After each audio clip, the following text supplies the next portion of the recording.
এটা ভিতরে গান লাগাই দিল পপ্পু দিও না এই ভালো লাগছে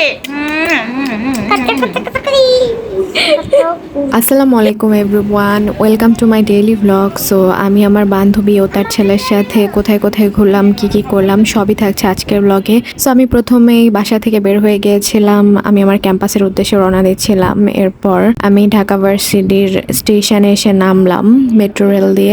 নেমে আমরা বেশ কিছুক্ষণ টিএসসি দিয়ে ঘোরাঘুরি করলাম।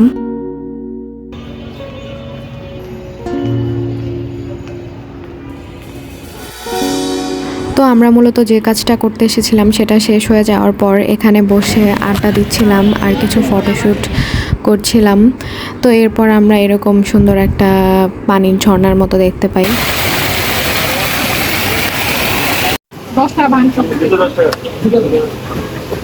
ঘোরাঘুরি করতে করতে আমাদের এক পর্যায়ে অনেক বেশি ক্ষুধা লেগে যায়। এরপর আমরা খাবার নিয়ে বসে পড়ি, খাওয়া দাওয়া করি। তো খাওয়া দাওয়া শেষ হয়ে গেলে আমরা মেট্রো দিয়ে ফার্ম গেটের উদ্দেশ্যে রওনা হই।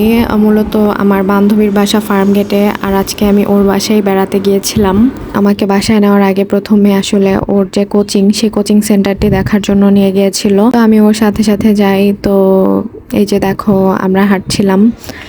তো এরপর ওর কোচিং সেন্টারে ঢুকে পড়ি। কোচিং সেন্টারটি আসলে অনেক বেশি গুছালো আর অনেক বেশি সুন্দর ছিল। এটা বানাইছি আমরা।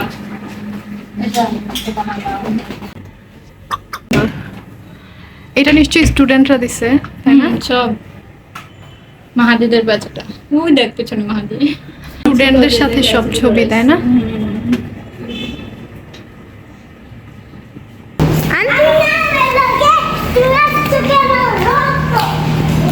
তো এরপর আমার মাসফির সাথে দেখা হয়ে যায়। তো মাসফি, আমি কি তোমার স্ট্রেঞ্জার? না, আমি কি হই তোমার? তুমি আমার ভালো। ভালো কি? ভালো কি হয়? ভালো আন্টি। আন্টি ভালো। বলো আন্টি। স্ট্রেঞ্জার কে আমি মার দিমু। হ্যাঁ, আন্টি কখনো স্ট্রেঞ্জার হয় না। হ্যাঁ, হ্যাঁ, একটা পাপ্পা দাও। ওরে বাবা, একটা দাও বাবা, আরেকটা। দাও আন্টি একটা চুমা দিয়ে দাও। গালে গালে গালে লিপস্টিক তুমি পরে বুড়াও।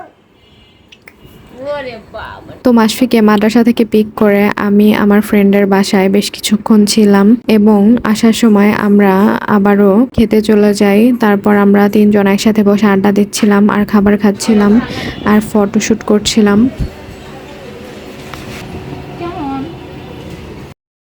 তো আমরা ক্রিস্পি চিকেন আর লেমনেড নিয়ে নিয়েছিলাম, কারণ বেশ গরম ছিল আর এটা খাওয়ার পর অনেকটা রিফ্রেশিং লাগছিল।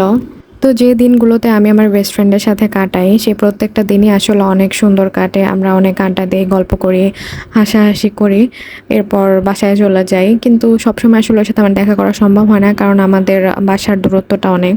তো এই ছিল আমার আজকের ব্লগ। যদি ভালো লেগে থাকে অবশ্যই লাইক, শেয়ার এবং কমেন্ট করবে। দেখা হবে আবার পরের ভিডিওতে। আল্লাহ হাফেজ।